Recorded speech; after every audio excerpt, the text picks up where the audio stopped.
Ravi de vous retrouver pour un nouveau numéro de votre magazine Éclairage. Mesdames, Messieurs, nous parlons orpaillage aujourd'hui avec l'ANEMAS, l'Agence nationale d'encadrement des exploitations minières artisanales et semi-mécanisées. Le directeur général de l'agence, Salofou Traoré, est là pour apporter des précisions à nos différentes préoccupations. Bienvenue à tous sur BF1. Monsieur Traoré, merci de votre disponibilité. Merci. Pour nous permettre de nous installer confortablement dans cette émission, une présentation d'ensemble de votre agence.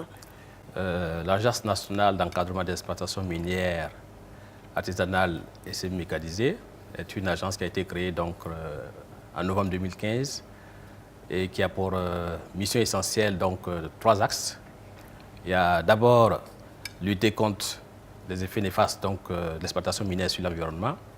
Il y a également assurer une meilleure sécurisation de l'exploitation sur les sites, et éradiquer également donc, le travail des enfants sur les sites d'exploitation artisanale. Et également l'ANEMAS est une centrale d'achat, ça veut dire que nous avons l'obligation également donc, de racheter la production artisanale de l'or. Toujours dans les généralités, qu'est-ce que l'orpaillage?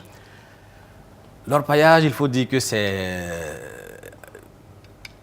Nous, on parle beaucoup plus d'exploitation artisanale. Voilà, parce que c'est ce qui est scié, mais comme communément les gens parlent... C'est un peu péjoratif, voilà, non? C'est un peu péjoratif, parce que l'orpaillage, c'est en fait ce qui est connu, c'est que les gens utilisaient un peu plus donc, les alluvions qu'ils traitaient, donc avec les bâtés.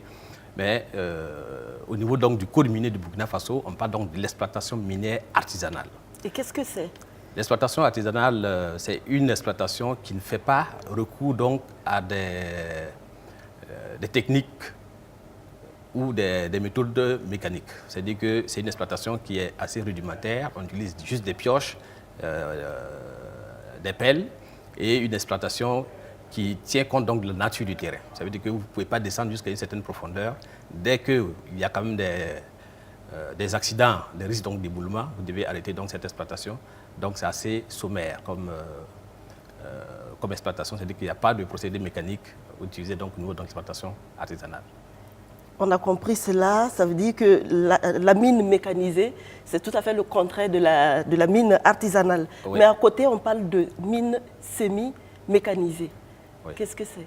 L'exploitation semi-mécanisée, c'est une exploitation un peu plus au-dessus de l'exploitation artisanale. C'est-à-dire qu'à ce niveau-là, on admet qu'on puisse utiliser donc, des procédés mécaniques.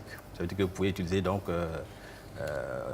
quelques engins, mais à ce niveau également, il faut dire qu'on est tenu par donc, le tonnage que vous pouvez traiter par jour. Ça veut dire que même si vous mécanisez donc, l'exploitation ou le traitement, vous ne pouvez pas traiter au-delà de 50 tonnes par jour. Voilà. Donc c'est ça la différence entre la différence. Ça veut dire qu'au niveau de l'artisanal, vous n'avez pas d'outils mécaniques. Au niveau de la semi-mécanisée, on vous permet d'utiliser donc des outils mécaniques. Okay, mais soit pour l'extraction, vous ne devez pas aller au-delà de... Voilà, 50 tonnes par jour. D'accord. Et combien de mines artisanales et semi-mécanisées est-ce qu'on a au Burkina Faso? Est-ce qu'on a une idée du nombre? Bon, il y a eu une enquête qui a été menée donc, par l'INST en 2017 et qui a fait ressortir donc, autour donc, de 436 sites d'exploitation artisanale et 10 permis d'exploitation semi-mécanisée. Mais nous avons entrepris donc, de faire une cartographie des sites d'exploitation artisanale donc, en 2018 et il ressort que nous avons plus de 800 sites d'exploitation artisanale à travers le Burkina. Et comment est-ce que cette activité est menée? Dans quelles conditions? L'exploitation artisanale, il faut dire que le tableau qu'on peut établir donc, par rapport à cette exploitation à ce jour n'est pas très reluisant. Nous avons en réalité sur le terrain donc, une mauvaise organisation donc, des acteurs et de l'activité. Ça veut dire que si vous arrivez sur un site d'exploitation artisanale, vous avez des trous un peu partout. C'est-à-dire qu'il y a manque d'organisation et les acteurs, c'est-à-dire les orpailleurs eux-mêmes ne sont pas organisés. Second aspect, il y a le manque de formation donc, des acteurs. C'est-à-dire les gens, ils sont sur le site, mais c'est des gens qui ont été formés sur l'État. En effet, vous avez par exemple au niveau donc, des cursus scolaires, que ce soit à l'université ou au niveau des instituts, beaucoup de formations, mais c'est beaucoup plus de formations dédiées aux mines industrielles. Okay. Donc, il n'y a pas de formation spécifique pour l'exploitation artisanale. Donc, c'est que cela manque. Ensuite, vous avez La troisième catégorie, qui est beaucoup plus connue donc, par le public, c'est les effets néfastes sur l'environnement. Donc, vous avez une dégradation effectivement donc, de l'environnement, vous avez l'utilisation des produits chimiques, vous avez le travail des enfants sur les sites, vous avez les violences, la fraude également. Donc, c'est vraiment nous allons revenir sur tous ces aspects. Vous avez parlé tantôt de manque de formation des personnes qui s'adonnent entre griffes à l'orpaillage. Qui sont ces personnes-là? On parle de plus d'1 million de personnes. C'est qui exactement? En fait, on a plusieurs acteurs au niveau de l'exploitation artisanale. Vous avez ce que nous appelons donc les exploitants, qui sont effectivement ceux qui rentrent donc dans les puits pour ressortir donc le minerai. Vous avez ceux qui sont sur les sites pour acheter donc la production donc, de ces exploitants. Et vous avez également ceux qui sont sur les sites pour fournir donc, des services, à travers donc, les moulins, les motopompes, l'électricité pour transporter le minerai, etc. Donc c'est beaucoup d'acteurs. Nous avons entrepris donc, depuis novembre 2018 d'identifier tous les acteurs, avec donc l'appui de l'Office national d'identification. Le processus a commencé, donc, comme je l'ai dit, en novembre 2018. Et nous allons donc délivrer des cartes d'artisans miniers donc, à ces 3 groupes, plus un autre groupe qui est donc les intermédiaires. Donc vous allez avoir la carte d'artisan minier collecteur pour ceux qui rachètent, la carte d'artisan minier exploitant pour ceux qui donc, extraient donc, le minerai, la carte d'artisan minier fournisseur de services et la carte d'artisan minier intermédiaire. Il faut dire qu'au jour d'aujourd'hui, on n'a vraiment pas une idée donc, du nombre de personnes par catégorie. Et on pense qu'avec cette identification, nous allons avoir quand même des statistiques plus fiables. Mais il va falloir remplir certaines conditions. On ne va pas délivrer ces cartes-là à tout le monde. Évidemment, ça c'est juste parce que pour avoir la carte, il faut d'abord être majeur, donc avoir au moins 18 ans. Ce qui va déjà nous permettre donc, de filtrer l'accès des sites aux enfants, donc à ceux qui n'ont pas 18 ans, parce que nous n'aurons accès justement donc, à ces sites-là que ceux qui ont effectivement la carte d'artisan minier. Et il faut dire que les sites également seront organisés donc, en 3 zones. Vous allez avoir la zone d'extraction, c'est-à-dire où vous avez les puits, la zone de traitement, ça veut dire que c'est une zone qui sera dédiée uniquement pour le traitement de minerais, et la troisième zone qui est la zone d'habitation et d'activités diverses, c'est-à-dire que où vous avez effectivement les habitations, mais également où les gens peuvent donc passer la nuit. Donc il n'y aura que la troisième zone, c'est-à-dire la zone d'activités diverses et d'habitation qui sera où on pourra tolérer donc, la présence des enfants. Voilà. Donc ça va nous permettre effectivement donc, de remplir l'une de nos missions qui est donc éradiquer le travail des enfants sur le site. Et si par hasard on découvrait un filon sur cette zone, comment est-ce qu'on fait pour chasser ces enfants de la zone, puisqu'ils sont déjà admis à fréquenter la zone? Oui, mais il faut dire qu'au niveau de l'exploitation artisanale, rarement on bâtit avec des matériaux définitifs. Généralement, vous arrivez, c'est des sécos, parce que l'une des caractéristiques également de l'exploitation artisanale, c'est le fait que c'est quand même une exploitation assez précaire et imprévisible. Vous pouvez arriver aujourd'hui sur un site, vous avez 1000, 2000 personnes, une semaine après, vous arrivez à plus personne. Parce que bon, le filon ne donne pas assez, par exemple, d'or, ou bien ils ont entendu parler d'une exploitation pas très loin, automatiquement tout le monde se déporte et on abandonne le site. Mais ça va être compliqué d'encadrer tout ça. S'il n'y a pas de sécurité, ça veut dire que ce n'est pas encadré, la zone n'est pas délimitée, il n'y a pas de, je ne sais pas moi, est-ce qu'il y a des forces de défense et de sécurité sur place là-bas? Non, il n'y a pas de force de défense et de sécurité parce que vous savez que, comme je dis, il y a déjà 800 sites à travers le pays. Si on devrait mettre ne serait que 2 forces de sécurité au niveau donc de tous les sites, ça ne pourrait même pas suffire parce que vous avez des sites qui peuvent avoir jusqu'à 20 000 personnes. Ouais. C'est quand même un monde assez important. Donc, ce n'est pas possible donc, de mettre des forces de sécurité au niveau de tous les sites, mais c'est surtout le volet encadrement de proximité que l'ANEMAS va développer qui va permettre donc de régler un peu ce problème. L'encadrement de proximité, ouais. Qu'est-ce que c'est? Ça veut dire que l'ANEMAS est appelé donc à se déployer sur tout l'étendue du territoire national.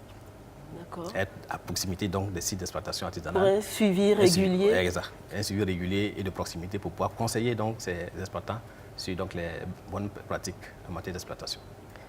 On ne parle pas, c'est avéré. Les femmes sont présentes sur les sites d'orpaillage, les enfants, vous l'avez dit, il y a l'abandon d'école, on parle souvent de viol, de fétichisme et même d'homicide sur ces sites-là.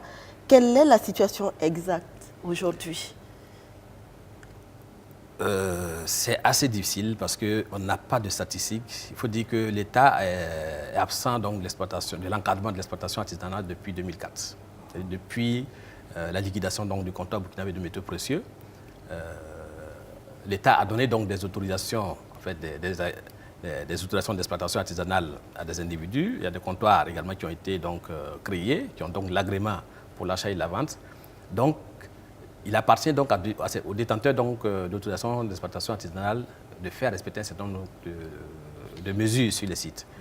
Et donc, le fait que l'État n'était pas présent sur les sites, actuellement, nous n'avons pas de statistiques assez fiables.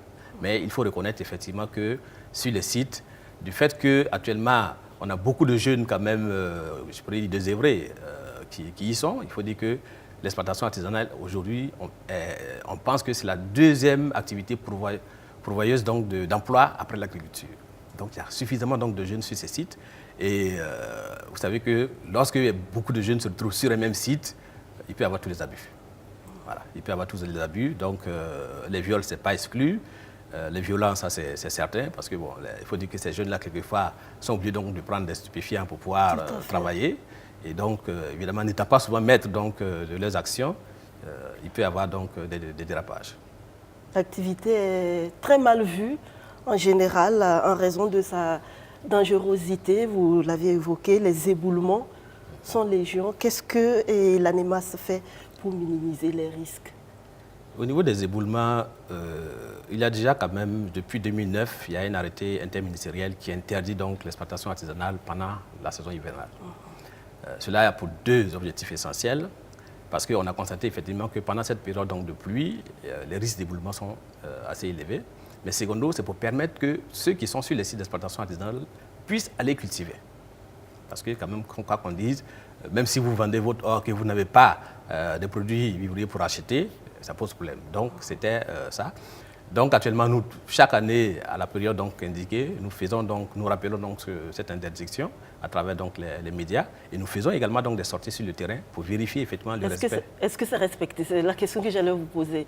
C'est quelque peu respecté. On travaille quand même en collaboration avec les syndicats d'orpailleurs, mais il faut dire qu'il y a des personnes qui ne sont pas faciles, parce que la plupart des cas d'accidents que nous avons rencontrés donc, pendant cette période-là, vous verrez que c'est des personnes qui sont parties nuitamment pour creuser.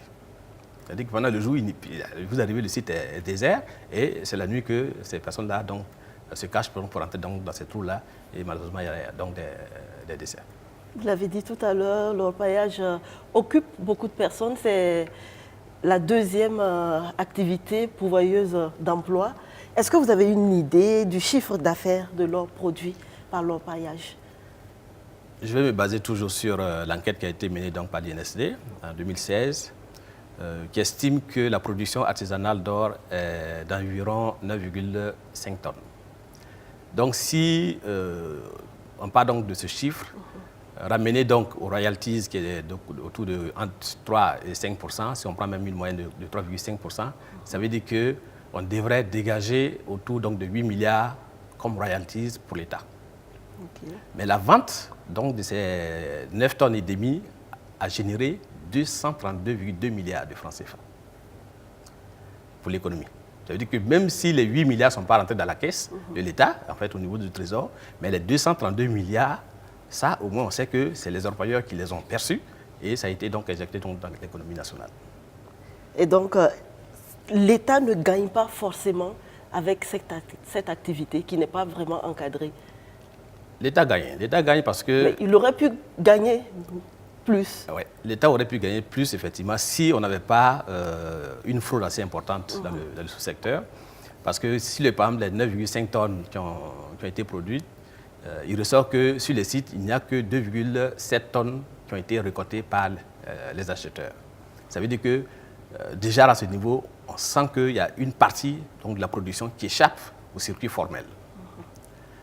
Et l'État gagne également parce que, quand je parle donc par exemple, des 232 milliards qui ont été générés, vous avez à travers donc, le pays beaucoup d'artisans miniers qui investissent directement dans les communes, à travers donc, la construction d'écoles, de forages, de dispensaires, de dons d'ambulances. Mais malheureusement, comme ce n'est pas médiatisé, les gens ne le savent pas, mais nous on a déjà participé donc, à des dons Et je peux vous dire que beaucoup d'actions sont faites donc, sur le terrain au profit donc, des collectivités locales. Donc ce qui échappe à l'État, en quelque sorte, lui revient. D'une manière détournée. D'une manière détournée. Voilà. Pas directement au niveau du Trésor, mais en tout cas l'impact est visible sur le terrain. Et je pense que c'est en cela que l'État a créé en 2009 la Brigade nationale antifraude de l'or, pour justement juguler un peu donc, cette fraude-là. Et malgré ça, on a constaté que ça perdure. Et je crois que c'est l'une des raisons également qui a motivé la création de l'ANEMAS. Qui sont les acteurs de cette fraude?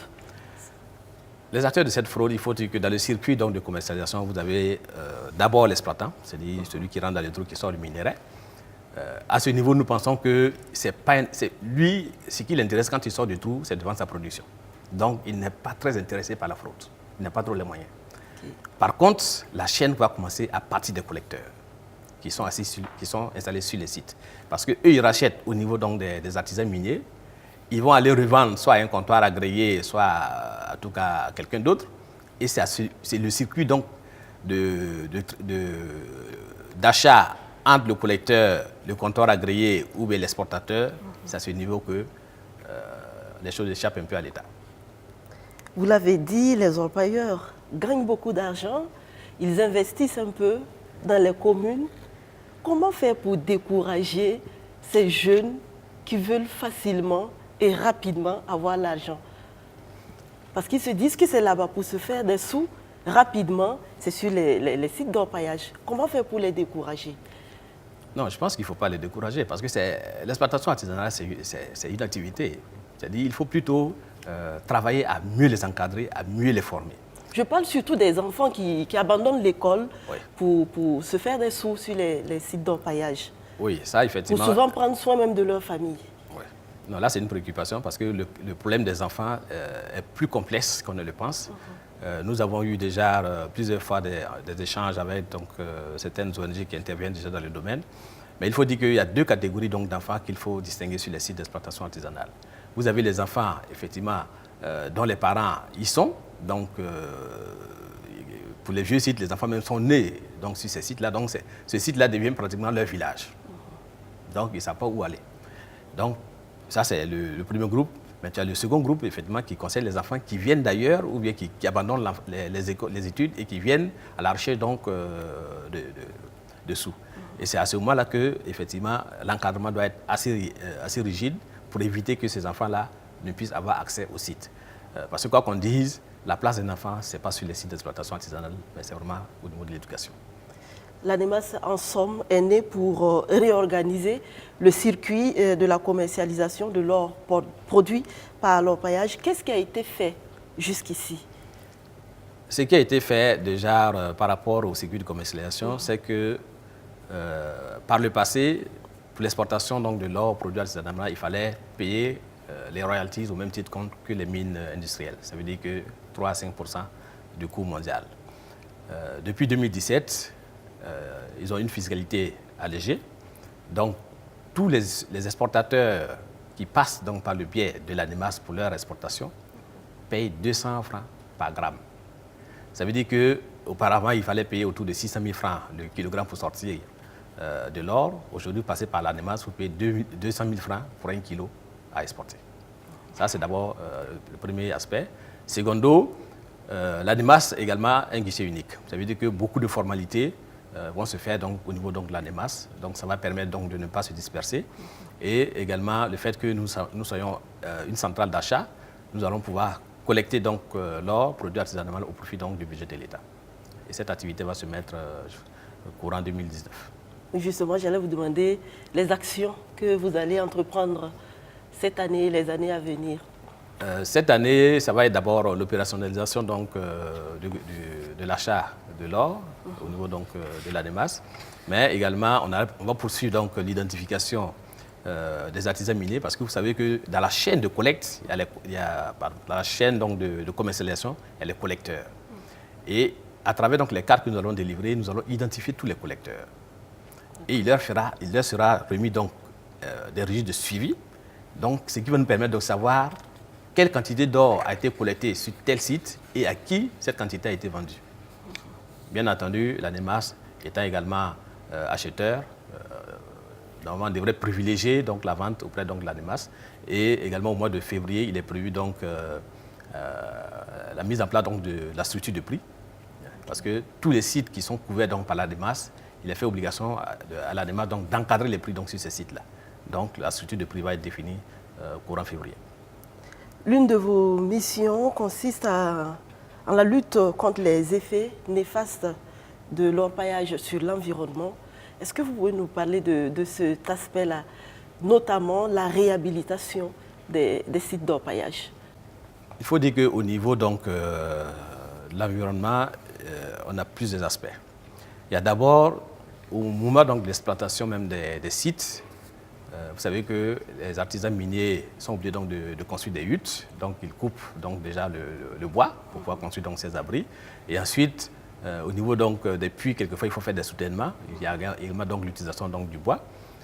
Et vous avez un phénomène qui s'est développé donc, depuis quelques années, qui est en fait l'utilisation de produits chimiques pour le traitement donc, du minerai, ce qui est formellement interdit donc, en exploitation artisanale, mais sur le terrain, ça existe.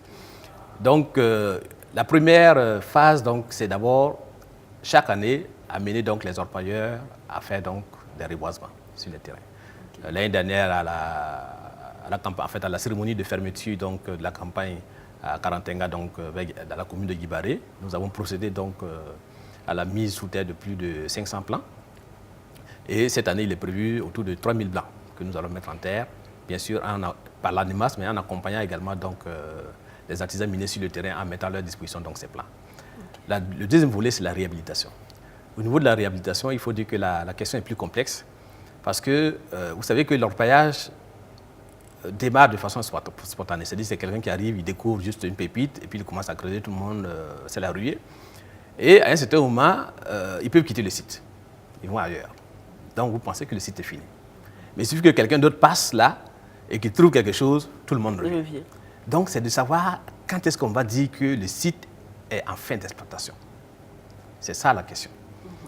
Mais pour cette année, ce qu'on a prévu, c'est effectivement faire une étude déjà sur un site qu'on sait que c'est abandonné, ou même si ce n'est pas abandonné, on va éviter que quelqu'un ne vienne encore sur ce site. Ça va être même s'il y a quelque chose. Même s'il y a quelque chose, ça va être surtout les sites qui sont installés à proximité donc, de certaines infrastructures sociales, comme des écoles ou des dispensaires, parce qu'à travers les communes, on a été interpellés où il y a des sites effectivement où il y a des trous qui ne sont pas loin donc, des écoles. Donc ces sites-là, on va les réhabiliter. Donc on va déjà entreprendre donc, des études pour voir combien ça coûte, parce que c'est vraiment la réhabilitation coûte. Et comme malheureusement, il n'y a pas eu, à la différence donc, des mines industrielles où il y a déjà un fonds qui est créé pour pouvoir mettre en place en fait, un mécanisme donc, de réhabilitation, au niveau de l'artisanat, il n'y en a pas. Okay. Voilà. Donc, il faut y songer. Voilà, exactement. Il y a un fonds de sécurisation des sites miniers et de réhabilitation qui est créé, mais qui n'est pas encore approvisionné, c'est assez récent. Donc, au regard du nombre de sites que nous avons, il faut qu'on fasse appel à d'autres partenaires pour nous accompagner. Les conséquences néfastes de l'orpaillage s'exportent en ville apparemment. Après l'Arlé en 2014, une autre explosion due à une mauvaise manipulation de matériel utilisé dans l'orpaillage a eu lieu à Kosoguin, dans l'arrondissement 9 de Ouagadougou. Quel commentaire faites-vous de cela? Est-ce que vous vous sentez interpellé quand il y a ce genre de situation? On est d'abord interpellé parce que les explosifs, pour tout agent donc, relevant donc, du ministère des Mines, évidemment, ça pose problème. Parce que les explosifs à usage civil font l'objet d'une réglementation assez rigide. On a une loi qui a été adoptée en 2017, la loi 51, qui fixe les conditions d'achat, de transport, de stockage, de transfert, de vente des substances explosives à usage civil. Ça veut dire que normalement, si les gens effectivement respectent les dispositions donc, de cette réglementation, on ne devrait pas avoir ces cas pareils. Ce genre d'accident. Voilà. Et je doute fort que ce monsieur-là puisse avoir une autorisation de stockage en plein cœur donc, de Ouagadougou, à travers donc, ce que nous avons constaté, ce n'est pas possible. Et ça nous interpelle également parce qu'on sait que ces explosifs sont également utilisés malheureusement sur l'exploitation artisanale. Et ça, la loi est également formelle là-dessus. Quiconque utilise effectivement des explosifs sur un site d'exploitation artisanale est passible d'une amende de 10 à 100 millions et d'une peine d'emprisonnement de 5 à 10 ans. C'est peut-être le lieu, M. Traoré, de lancer un appel à ceux qui sont en train de nous suivre en guise de conclusion. Ben, ce que je peux dire, c'est d'abord remercier donc la télévision BF1 pour l'occasion qui nous est offerte de parler un peu de l'exploitation artisanale dans notre pays. Il faut dire que l'image qu'effectivement l'exploitation artisanale donne actuellement dans notre pays n'est pas reluisante, c'est vrai. Mais l'ANEMAS a été créé d'ailleurs pour travailler à ce que d'ici 5 ou 10 ans, l'exploitation artisanale puisse contribuer véritablement donc, à l'essor de nos populations et également à l'économie nationale. Il va sans dire qu'il faut que chacun effectivement joue sa partition, les organes de presse, parce que vous êtes quand même le relais auprès des acteurs, mais également les fêtières des artisans miniers, et que les artisans miniers également adhèrent au processus qui est déjà mis en place par l'État pour accompagner l'ANEMAS dans l'accomplissement de ces missions. En tout cas, au nom du ministre des Mines et des Carrières, je réitère en tout cas mes remerciements. C'est un plaisir. À vous le merci. Merci. On s'arrête ici pour ce numéro d'éclairage. Merci à vous tous de votre attention. À très bientôt sur BF1. Merci.